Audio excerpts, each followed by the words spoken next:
Because I want to get to a difficult question, and one that a lot of documentary filmmakers, I think they battle with personally, and I think they're critical of you at times, is about the fact that you are in your work as much as you are. Sure. And I just want you to talk about that and what you think about that. You know, for me, it's, you know, when I first kind of went on camera doing this, like Super Size Me, using that as the example, you know, the original idea was to not have somebody else do it. The original idea was not have me do it, it was going to be somebody else. And I was just going to make the film. We're going to have somebody else come in and be the guinea pig.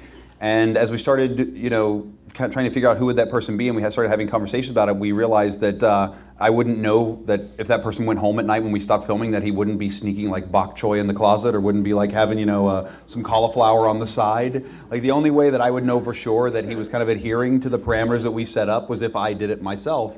And so I said, you know what, I should just do this. And so that's where it started from. And I think that part of what has continued to happen, you know, from that show to 30 Days to the other films we've made and now Inside Man, is I feel like what's developed over time is that, you know, there's a trust that you build with an audience, and I think there's a relationship that you have, and I think that when things happen to me and I feel things or I learn things, I think that there is a vicarious transformation that happens where the audience learns things and kind of experiences that same type of emotion. And I mean, people may be critical, but I think that, you know, for me as a filmmaker, you know, I enjoy telling these types of stories, and I get a lot out of it as a human being, not only just as a filmmaker, but as a person. You know, I enjoy the experiences, and a tremendous amount of empathy comes out of these experiences for me, and I think that we all could do with a little bit of that.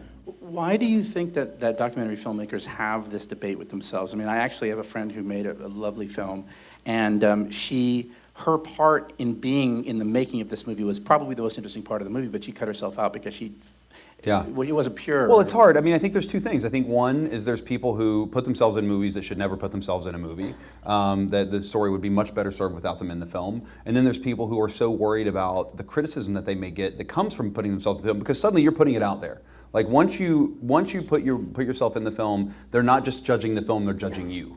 And they're judging you as a person and as an on-screen presence, or whatever, you know, they want to call you. But now it's not just about the merit of the movie, but it's about your merit as a human being. Right. And that's hard for a lot of people. And you know, for me, it's one of those things where, you know, you take it or leave it. I hope that the quality of the story ultimately is what I hope is the most important thing, and isn't overshadowed by, you know, what I'm trying to do by getting you to watch. It seems to me that there's room on the spectrum from everything from, you know, reality television on this side to the you know, the avant-garde doc on this side, as long as they're good docs and good movies. That's right.